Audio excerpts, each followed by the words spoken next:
বয়স বাড়ার সঙ্গে সঙ্গে আমাদের প্রত্যেকেরই শরীরের যত্ন নেওয়া খুব প্রয়োজন। শরীরের যত্ন নেওয়া মানে আপনাকে নিয়মিত শরীরচর্চা করতে হবে এবং পুষ্টিকর খাবার খেতে হবে।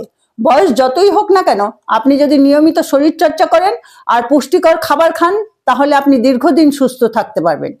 আপনারা ভিডিওগুলো দেখছেন, চ্যানেলটা সাবস্ক্রাইব করছেন না, প্লিজ চ্যানেলটা সাবস্ক্রাইব করে দিন। ব্যায়ামগুলো কেমন লাগলো অবশ্যই কমেন্ট করে জানান। ভালো লাগলে একটা লাইক করে দিন। ফেসবুকে দেখলে পেজটা ফলো করে দিন। আজ আমি যে ব্যায়ামগুলো দেখাবো, এই ব্যায়ামগুলো আমাদের সারা শরীর থেকেই ফ্যাট রিডিউস করে দেবে। প্রথম ব্যায়াম, এই ব্যায়ামটা আমাদের পেটের ফ্যাট রিডিউস করবে।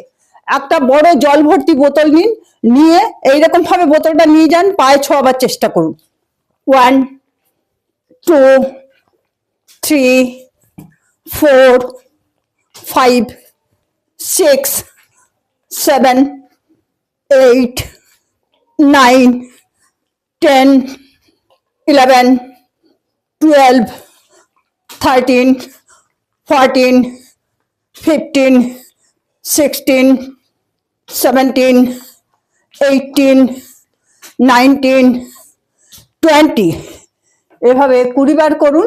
4 সেট ব্যায়াম করুন। দ্বিতীয় ব্যায়াম, এই ব্যায়ামটা আমাদের পেটের চর্বি ঝরাতে সাহায্য করবে। জল ভর্তি বোতলটা এরকম ভাবে ধরুন উপরে এবং পা একটা একটা করে এরকম ভাঁজ করে তুলুন। 1 2 3 4 5 6 7 8 9 10 11 12 13 14 15 16 17 18 19 20 এভাবে 20 বার করুন। 4 সেট ব্যায়াম করুন। পরের ব্যায়াম, এই ব্যায়ামটা আমাদের বুক ও কাঁধের চর্বি ছড়াতে সাহায্য করবে। দুটো জল ভর্তি বোতল নিন, নিয়ে এইভাবে তুলুন, নামান।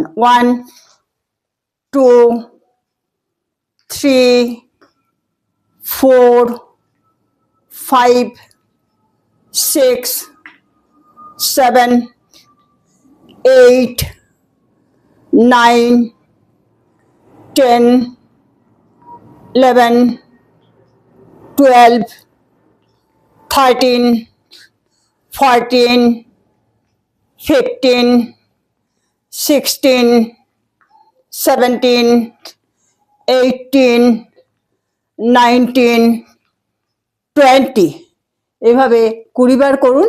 4 সেট ব্যায়াম করুন। এই ব্যায়ামটা আমাদের থাইয়ের চর্বি ঝরিয়ে থাইকে খুব সুন্দর শেপে নিয়ে আসবে। এভাবে বসুন, হাত পা দুটোকে এরকম জোড়া লাগান, এবার যতটা সম্ভব সাইডে নিয়ে যান।